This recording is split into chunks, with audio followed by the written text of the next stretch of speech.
Welcome everyone to the first podcast of the year. Good to see you all. Hello. Hi, good morning. Good morning.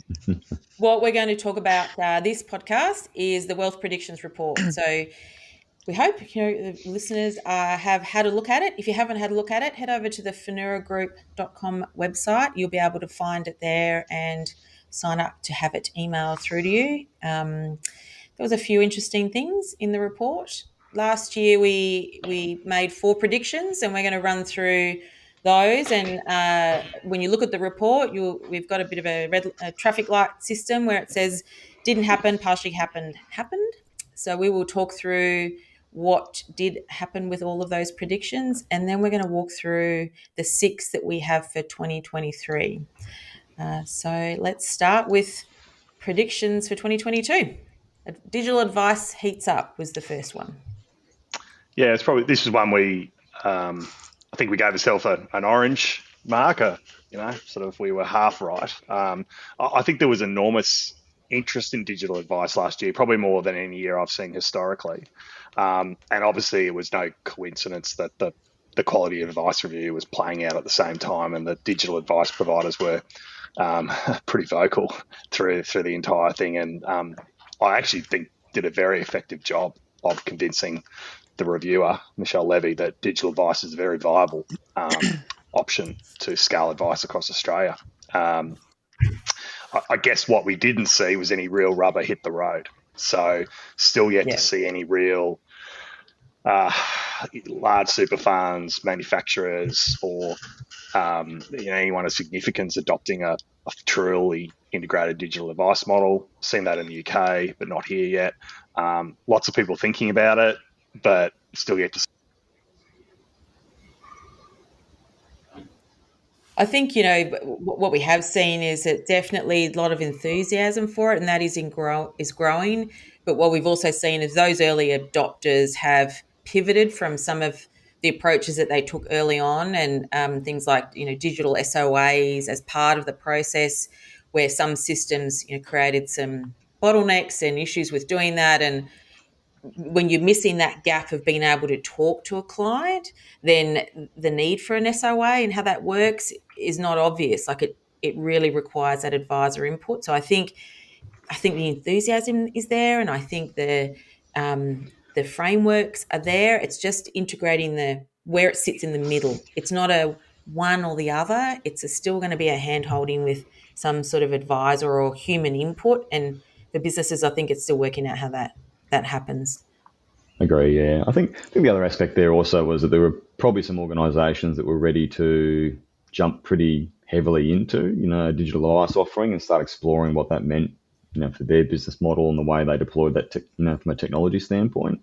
And then I think QAR did happen, and then the report got handed down, and then a lot of those organisations went, actually, we probably need to rethink, some of our fundamental business model aspects and what, that means for us in the future. So I think, whilst it's a yellow for last year, I think that it'll definitely hot up now post QAR being released and seeing what happens with the recommendations and how far that gets, implemented. But I think, there's definitely organisations out there that are thinking about digital advice, how they implement this in the future. And I think QAR is definitely going to give that a really good boost, tailwind. Yeah. Yeah. And I think what I don't know if you've all seen this, but I think it's also that mindset early on. We probably all had conversations with advice groups where it was the devil. Digital advice was the devil, and it was in opposition to what they were doing as advisors. And that is, we've certainly seen that shift now, that this is, I see where this fits now, because of course, when you've got multi-generational wealth that you're potentially seeing, in the future walking out the door and not staying with you as an advisor. Because if we take the US research, it's like literally 13% is going to stay with an advisor to that next generation. So that's, with valuations, that's it's a big incentive to look at it. So so that's great. I think we've moved along that timeline to accept it. Now we're at that stage of how do we implement it? How do we, what sort of service do we use? Do we piggyback someone else's? What does that look like? So I think we've definitely moved along, which is really great. Yeah. Great. Do you want to, Pete, touch on the back of that? We've just mentioned QAR too. So I guess some brief thoughts on, the report coming out.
Yeah.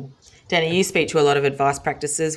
What would be your one bit of advice to a principal after that report coming out this week? Next steps, what would you say?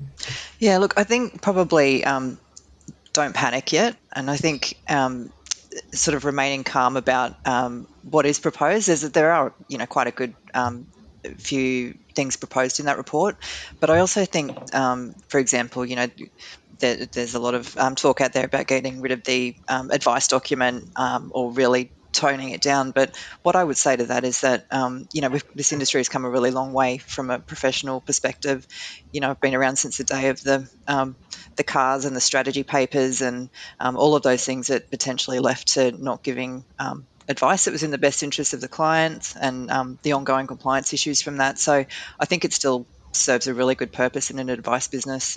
It adds a lot of value to your clients, but it also, is a compliance document as well, and compliance isn't going away. So I'd say just keep a level head.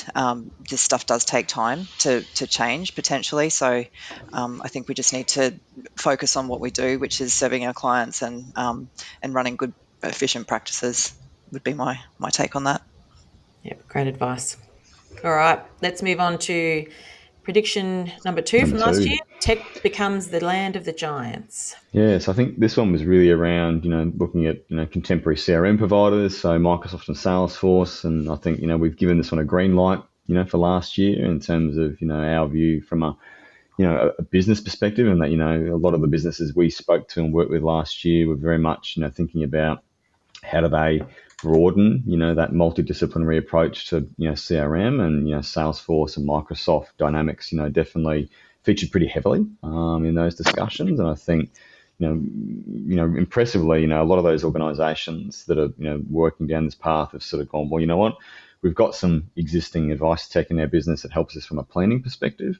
But, what can we do with, Salesforce and Dynamics that sort of helps us bring together the accounting parts of our business and the aged care parts of our business, and, those more enterprise-wide business sort of, solutions, which has been really good. And I think that's been probably driven, off, analytics, reporting, practice management, themes in these businesses as well. And, Power BI has featured very heavily in those conversations with those businesses.